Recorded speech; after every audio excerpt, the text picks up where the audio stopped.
Dado que el objetivo del patógeno es invadir y aprovecharse del cuerpo por completo para la replicación de sí mismo, ¿por qué uno no siempre muere de infección? En el curso de millones de años de evolución, surgieron mecanismos de defensa para contener tales ataques patógenos. Todos los organismos, desde la bacteria más primitiva hasta las plantas y el hombre, desarrollaron defensas contra la invasión y la infección. En las bacterias, este sistema se denomina de restricción, ya que se producen enzimas que destruyen el ADN de un bacteriógrafo invasor. Asimismo, las plantas han desarrollado sistemas inmunes primitivos para protegerse contra patógenos virales y bacterianos. Se cree que cada célula vegetal es capaz de lanzar una respuesta inmunitaria eficaz. En algún momento de la evolución, los vertebrados han desarrollado un sistema de dos niveles. Uno es una acción inmediata general contra un invasor extraño, el sistema inmunológico innato. El otro, una respuesta retardada, pero una reacción muy específica contra el invasor, el sistema inmunológico adaptativo. Este consta de dos componentes: células plasmáticas con sus anticuerpos y un complejo de células inmunes que interactúan con las células productoras de anticuerpos. El concepto de inmunidad frente a enfermedades se remota al menos a Grecia en el siglo V a.C. Tucídides escribió sobre personas que se recuperaron de la plaga, que estaba asolando Atenas en ese momento. Estos individuos, que ya habían contraído la enfermedad, se recuperaron y se volvieron inmunes o exentos. Sin embargo, el primer intento reconocido de inducir intencionalmente la inmunidad a una enfermedad infecciosa fue en el siglo X en China, donde la viruela era endémica. El proceso de variolación implicó exponer a personas sanas al material de las lesiones causadas por la enfermedad, poniéndolo debajo de la piel o insertando costras en polvo de pústulas de viruela en la nariz. La variolación más tarde se hizo popular en Inglaterra, principalmente debido a los esfuerzos de Lady Mary Wortley Montagu, quien sobrevivió a la viruela pero perdió un hermano. Lady Montagu estaba casada con Lord Edward Wortley Montagu, el embajador británico en Estambul. Mientras estaba en Estambul, Lady Montagu observó la práctica de la variolación. Decidida a que su familia no sufriera como ella, ordenó al cirujano de la embajada que aprendiera la técnica, y en 1718 varoleara a su hijo de 5 años. Después de su regreso a Inglaterra, promovió la técnica e hizo que su cirujano varoleara a su hija de 4 años en presencia del médico del rey. Su hermano Charles Maitland recibió permiso para realizar lo que se conoció como el experimento real, en el que varió a 6 prisioneros condenados que luego sobrevivieron. Mediante estos experimentos se estableció la seguridad del procedimiento, y 2 de los nietos del rey fueron sometidos a variolación en 1722. Después de esto, la práctica de la variolación se extendió rápidamente por toda Inglaterra en la década de 1740, posteriormente a las colonias americanas. Edward Jenner es famoso por su desarrollo de una vacuna para la viruela humana hecha a partir de una viruela vacuna. En 1796, Jenner inoculó a James Phipps con material obtenido de una lesión de viruela vacuna que apareció en la mano de una lechera. 6 semanas después, inoculó al sujeto experimental con viruela y James no se enfermó. Aunque este experimento carecía justificadamente de control apropiado, estudios adicionales de Jenner establecieron la eficacia en su procedimiento de vacunación. En 1875, Louis Pasteur comenzó con sus estudios sobre el bacilo del cólera en los pollos. Dejó un descubrimiento fortuito en un frasco del bacilo durante el verano e inoculó 8 pollos con estos bacilos, viejos pero viables. Descubrió que las gallinas no solo no morían, sino que ni siquiera parecían estar enfermas. Pasteur concluyó que el bacilo se había atenuado durante los meses de verano. La similitud entre estos resultados y los de Jenner fue inmediatamente evidente para él. En honor a Jenner, Pasteur llamó a su tratamiento vacunación. Pasteur desarrolló la primera vacuna viable para el anthrax y la rabia. La inmunología moderna comienza con la investigación de Emil Michnikov, un microbiólogo y embriólogo ruso que reconoció la importancia de la fagocitosis como un fenómeno biológico general. Los científicos eminentes como Louis Pasteur se mostraron muy escépticos en ese momento. Son importantes sus dibujos de células a las que llamó macrófagos, las cuales absorben partículas extrañas. Propuso que tales células eran la primera línea de defensa contra las infecciones por bacterias en lugar de factores solubles como los anticuerpos, propuesto por Paul Ehrlich y otros. Ahora se piensa que muchas de las células descritas por Mechnikov eran en realidad células dendríticas. La teoría de la inmunidad humoral comienza con los experimentos de Emi von Behring y Shibasaburo Kitasato, que demostraron que era posible pasar la toxina diftérica a través de caballos y obtener la antitoxina en el suero. Dicho suero, cuando se inyecta en otros animales, los protegería contra la toxina diftérica.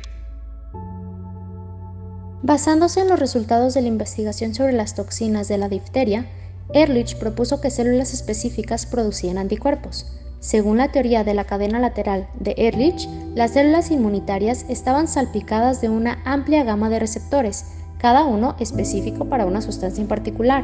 Cada antígeno interactúa con el receptor indicado.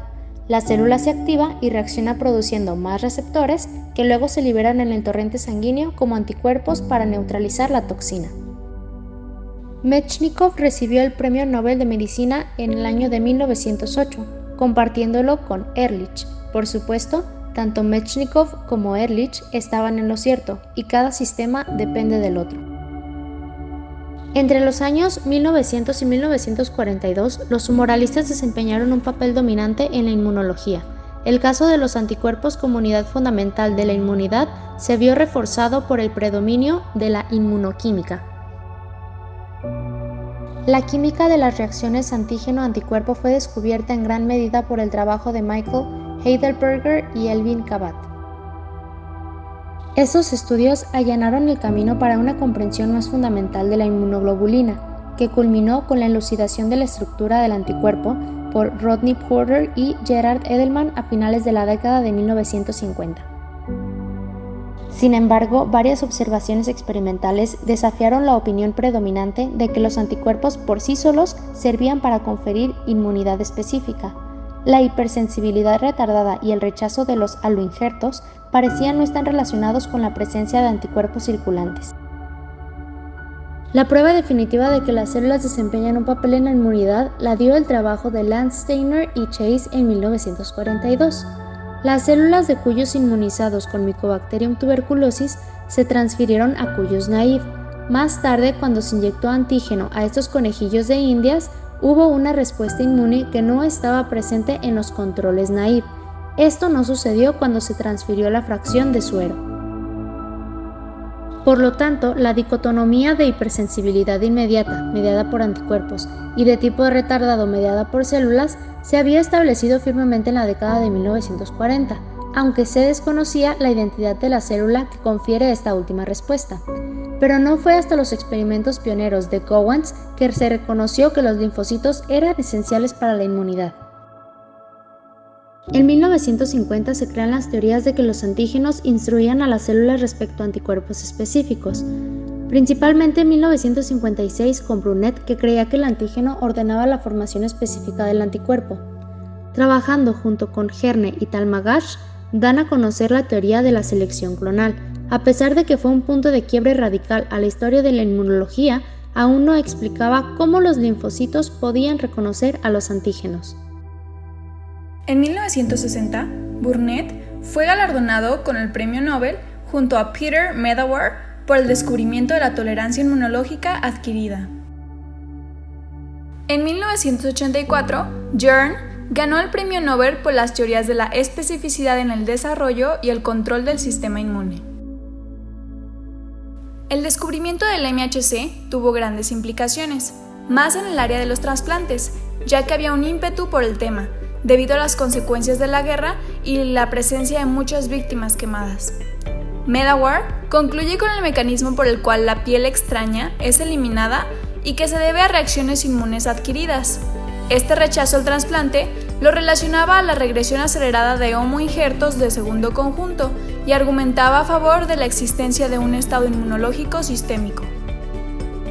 En los estudios de Owen, con The Production of Antibodies, llevan a la hipótesis del non-self en el desarrollo inmunológico, ya que en el desarrollo embrionario los procesos de autoconocimiento se dan y no debería desarrollarse una respuesta de anticuerpos contra el antígeno de células extrañas cuando el animal adquiere una existencia independiente, y esto fue estudiado en vacas.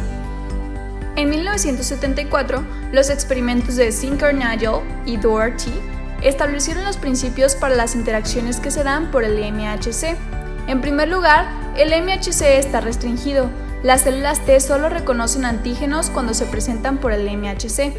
En segundo lugar, las células deben de presentar 2 señales antes de destruir a la célula infectada. Y por último, el MHC es altamente polimórfico. Esto determinará la fuerza de la respuesta inmune. Es en 1978 cuando Susumu Tonegawa evidencia los rearreglos somáticos en los genes de las inmunoglobulinas. Por otro lado, Ralph Steinman identifica las células dendríticas, una célula fagocítica que funge como la principal célula presentadora de antígeno en el sistema inmune. En 1979, Eugene Butcher identifica las moléculas de adhesión y las quimiosinas que fueron descubiertas por Leonard, Yoshimura y Bagliolini en 1989, demostrando las bases celulares del movimiento tránsito leucocitario. En 1986, Tim Mossman y Bob Kaufman descubren a la subdiferenciación de las células T CD4 cooperadoras en 2. La primera, TH1, que son las responsables de la producción del interferón gamma, activación de macrófagos y es el principal linfocito efector en la hipersensibilidad retardada. Y las segundas, TH2, que son requeridas para la producción de ciertas inmunoglobulinas y se implican en la patogénesis de alergias y la hipersensibilidad inmediata.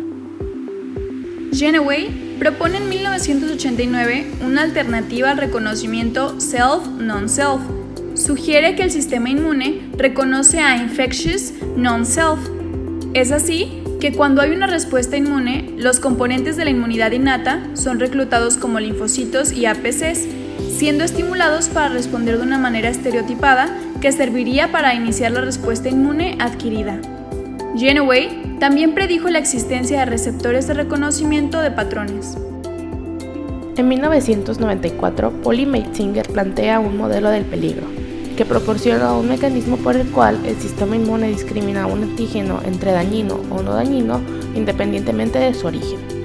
Postula además que las células presentadoras de antígeno, más que ser estimuladas por los patrones moleculares asociados a patógenos, son estimuladas por el reconocimiento de señales de peligro emitidas por las células lesionadas o necróticas.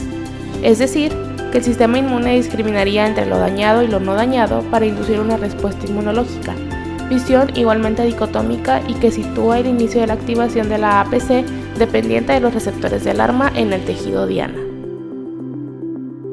Más recientemente, en el 2004, Thomas Pradeu y Edgardo Carosella propusieron una hipótesis alternativa a la teoría del reconocimiento de lo propio y lo no propio como un criterio de activación de la respuesta inmune.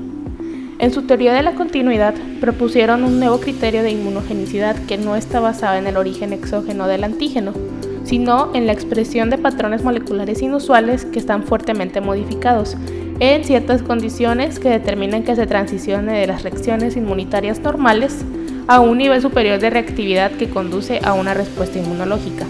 De modo que los mecanismos desencadenantes de la activación del sistema inmune se entienden como una ruptura de la continuidad. En los últimos años, específicamente en el 2012, se observó que existen diversas moléculas endógenas que pueden actuar como señales de peligro y ser reconocidas por los receptores de tipo TOL, lo cual induce la activación de la respuesta inmunológica. Según la revisión de la teoría del peligro de Meitzinger, cada órgano educa al sistema inmune de forma particular. Diferentes moléculas encargadas del reconocimiento de lo no propio se expresan de forma diferencial en diversos tejidos, modulando el tipo y la extensión de la respuesta inmunológica según la diferente percepción del peligro. En la actualidad, la inmunología se volvió una ciencia que ha tenido avances sorprendentes que han permitido desarrollar vacunas y tratar distintas patologías que pueden afectar este sistema. Podemos dividir su estudio en distintas ramas. Una de ellas es la inmunología clásica, que se considera parte de la epidemiología. Se encarga de comprender la relación entre los patógenos, el organismo humano y la inmunidad para así entender concretamente las distintas interacciones físicas, químicas y biológicas que existen entre agentes externos e internos. Después tenemos a la inmunología clínica, que es la rama que estudia las enfermedades que se presentan como consecuencia de diversos trastornos en el sistema inmune, las cuales podemos clasificar en inmunodeficiencias, que son enfermedades que disminuyen la eficacia de los componentes inmunitarios. Por ejemplo, el síndrome de la inmunodeficiencia adquirida, o SIDA. La inmunoterapia se encarga de desarrollar tratamientos que estimulen o repongan al sistema inmunológico para que éste actúe frente a distintas enfermedades, cuyos fines pueden ser profilácticos o terapéuticos. Aquí vamos a encontrar a los anticuerpos monoclonales y a las vacunas. La inmunología evolutiva se va a encargar de estudiar el sistema inmunológico de seres tanto vivientes como extintos, con el fin de encontrar explicaciones acerca de la evolución del mismo y de los seres humanos en general. La inmunología diagnóstica busca identificar posibles trastornos en el sistema inmunológico a través de diversas tecnologías como lo son los radiomarcadores de enzimas reveladoras o incluso marcadores fluorescentes para detectar trastornos o enfermedades. La inmunología ha crecido fuertemente en los últimos años gracias al desarrollo tecnológico del siglo XXI y de fines del siglo XX. Debido a esto, se ha logrado entender por qué existen ciertas enfermedades y encontrar soluciones y tratamientos a estas para mejorar la salud de muchas personas alrededor del mundo. Introducción a la inmunología. La inmunología es la ciencia que estudia los procesos moleculares y celulares propios del sistema inmune en su acción defensiva. El sistema inmune se ubica en los órganos linfoides, entre los que destaca el timo, médula ósea, vaso, ganglios linfáticos y tejidos linfoides asociados a mucosas. En estos órganos es donde se agrupan las células inmunocompetentes, entre las que destacan los linfocitos, tanto T y B, monocitos y células dendríticas. El principal objetivo del sistema inmune es el reconocimiento del propio organismo, lo que le permite la identificación selectiva de lo extraño con el fin de neutralizarlo mediante una estrategia de defensa que no es rígida, sino adaptable y flexible. La mayor parte de las enfermedades infecciosas que sufre el hombre están causadas por patógenos más pequeños que la propia célula humana, es decir, por microorganismos patógenos.